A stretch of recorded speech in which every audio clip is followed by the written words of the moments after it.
Dans une journée, dans le tribunal de district d'Oakwood, un murmure d'enfants avait fait vaciller tout un système.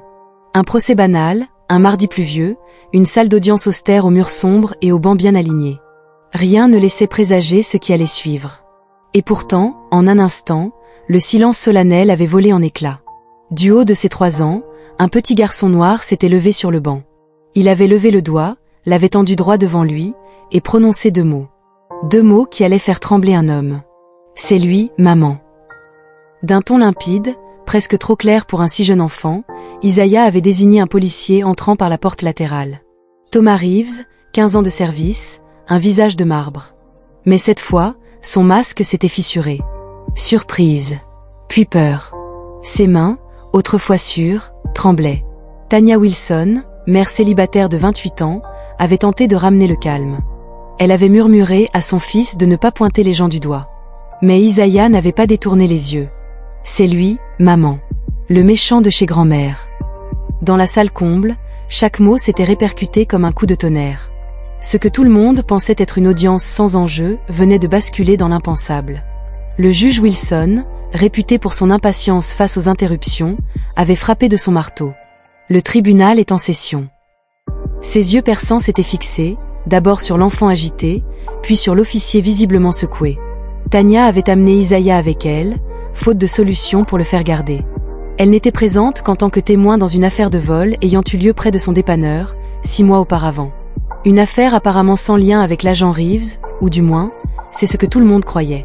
La procureure Eleanor Ray, qui organisait ses notes pour l'affaire suivante, avait observé la réaction inhabituelle de l'officier avec un intérêt croissant.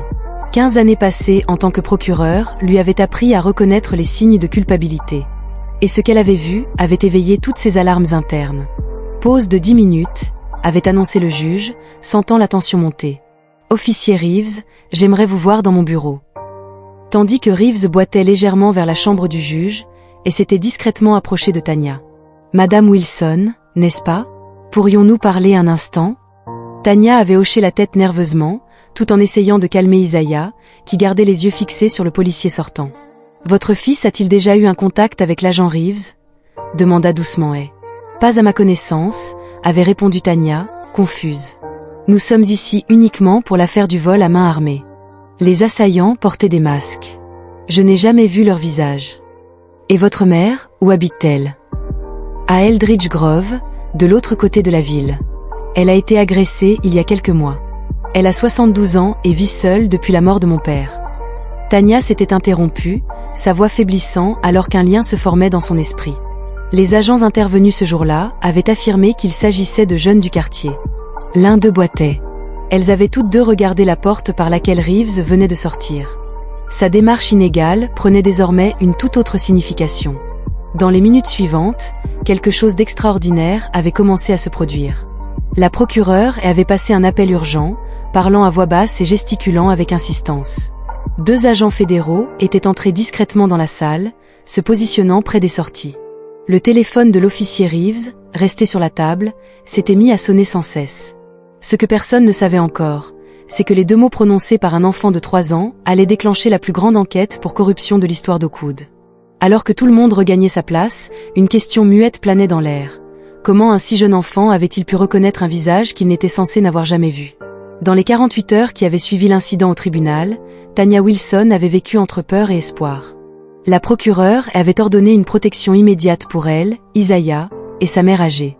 2 policiers en civil se relayaient dans une voiture banalisée, garée devant leur appartement du quartier modeste d'Oakwood Heights. « Maman, pourquoi ces hommes surveillent-ils toujours notre maison ?» avait demandé Isaiah en dessinant tranquillement à la table de la cuisine, encore innocent malgré le chaos qu'il avait déclenché. « Ils nous protègent, mon chéri », avait répondu Tanya, tentant de rester calme alors que son monde vacillait. Ce qui avait commencé comme une simple déposition de témoins l'avait placé au centre d'une affaire bien plus vaste et dangereuse. Son téléphone avait vibré à nouveau. C'était encore la procureure Hay. 3e appel de la journée. Madame Wilson, j'ai besoin que vous veniez à mon bureau ce soir. Nous avons découvert quelque chose. La voix, habituellement posée, exprimait cette fois une urgence palpable. Amenez votre fils. Et ne dites à personne où vous allez. Le bureau du procureur était étrangement silencieux. À 20h30, et avait conduit Tanya et Isaiah dans un couloir latéral jusqu'à une salle de conférence isolée. À l'intérieur, un homme d'âge moyen, cheveux grisonnants, les attendait. Son visage marqué par l'expérience s'était éclairé d'un regard bienveillant en voyant Isaiah. Voici l'inspecteur Marcus Johnson, à la retraite, des affaires internes, avait présenté A. Il travaille officieusement sur un dossier que vous devriez voir. Johnson avait ouvert un ordinateur portable. Ces 3 dernières années, j'ai rassemblé des preuves contre un groupe de policiers d'Oakwood impliqués dans une série de braquages visant des résidents noirs et latinos âgés, avait-il expliqué. Sa voix, calme, était chargée d'une indignation contenue. Toujours les mêmes schémas, les mêmes quartiers, les mêmes agents qui répondent en premier. L'écran montrait des photos de l'agent Reeves et de 3 autres policiers sur différentes scènes de crime, dont celle du domicile de la mère de Tanya. Ils ciblent des personnes âgées vivant seules, observent leurs habitudes et frappent les jours où ils savent qu'il y aura de l'argent, comme lors du versement des retraites. Ensuite, ils interviennent les premiers pour faire disparaître toute preuve compromettante. En feuilletant d'autres images, Johnson avait ajouté « Le problème, ça a toujours été de le prouver. Ils portaient des masques. Personne ne pouvait les identifier. Personne, jusqu'à Isaiah. » Tanya eut un frisson. « Mais comment ? Isaiah ?» Les enfants de cet âge avaient une perception extraordinaire des détails que les adultes négligeaient souvent, interrompit une femme entrant dans la pièce. Le docteur Amara Davis, psychologue médico-légal pour enfants, se présenta et s'assit à côté d'Isaiah. Il remarquait des schémas de mouvement, des intonations de voix, des manières particulières.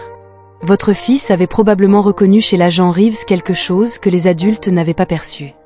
Pendant ce temps, de l'autre côté de la ville, l'agent Thomas Reeves était assis dans un bar sombre avec 3 autres hommes.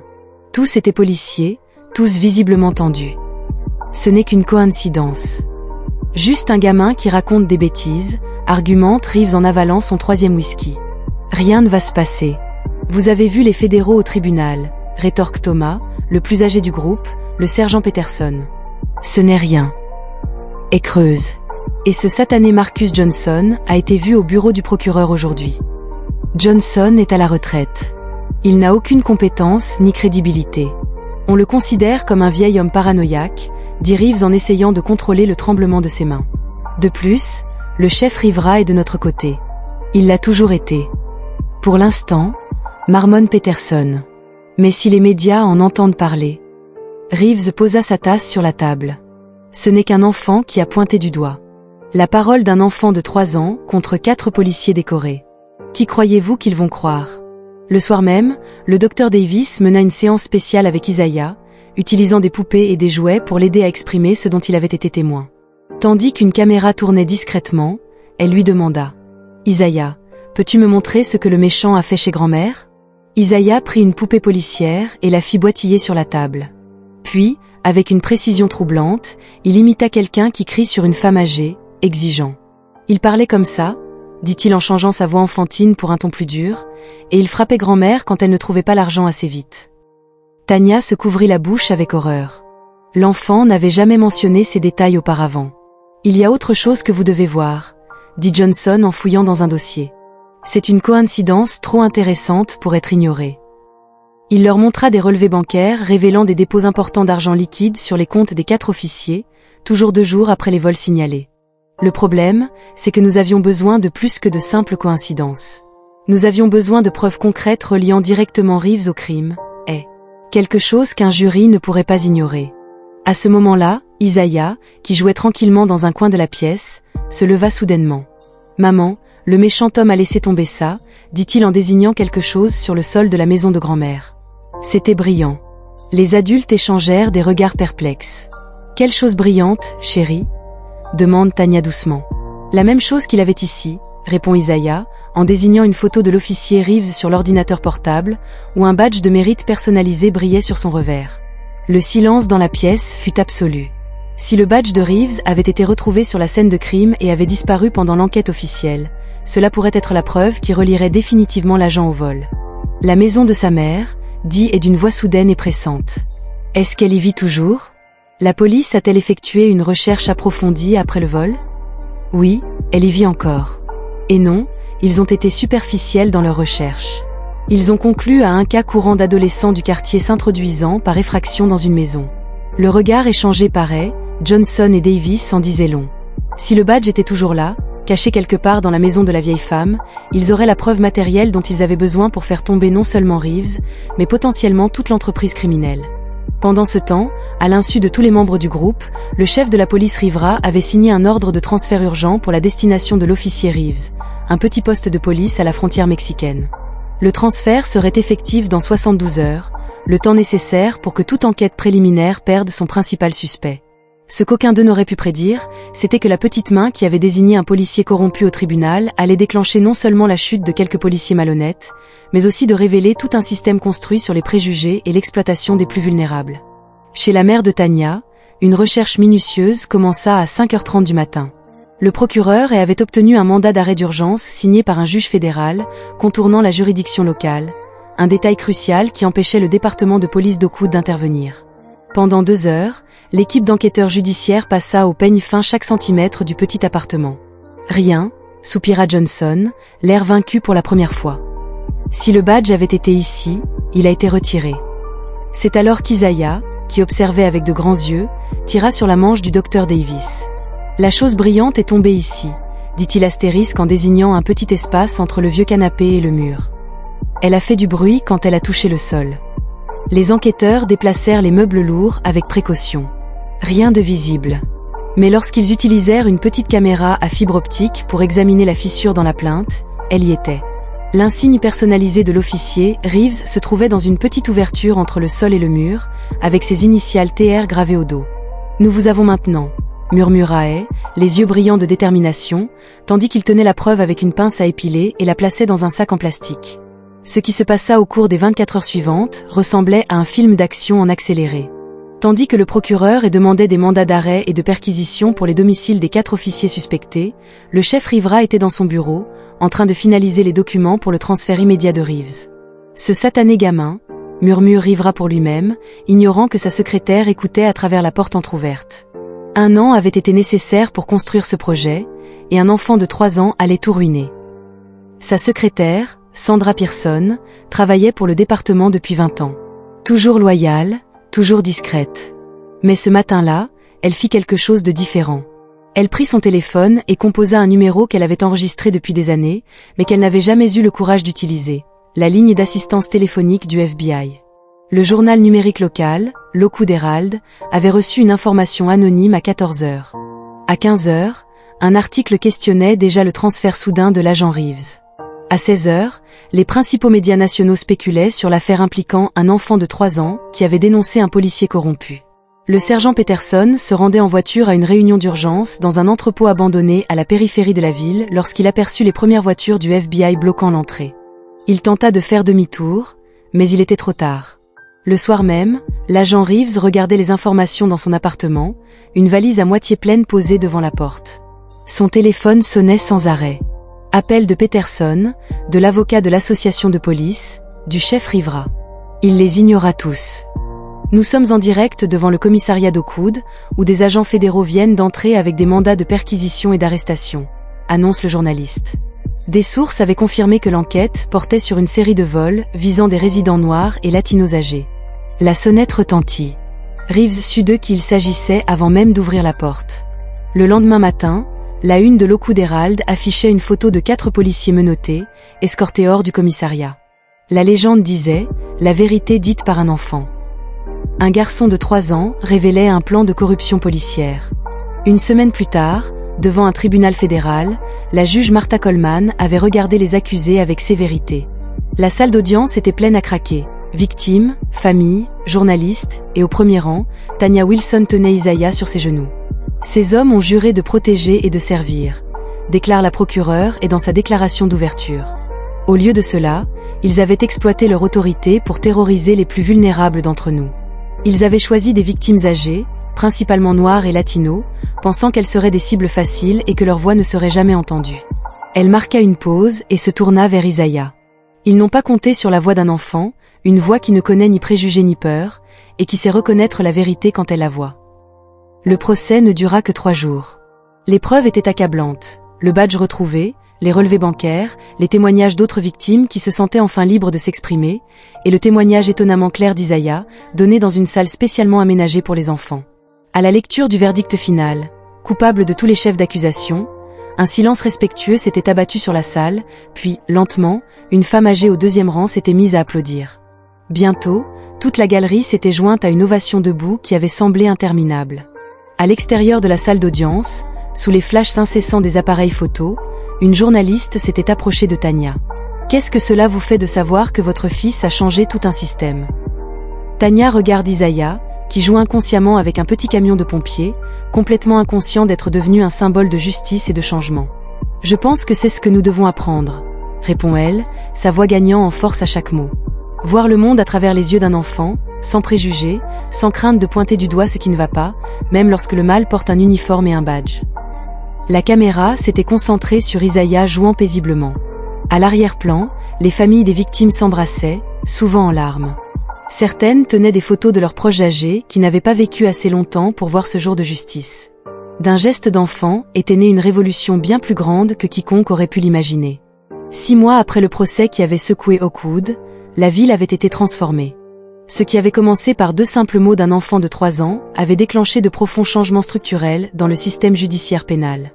Le programme Isaiah, comme il avait été officiellement nommé, exigeait désormais que toutes les enquêtes impliquant des minorités soient automatiquement supervisées par un comité civil indépendant.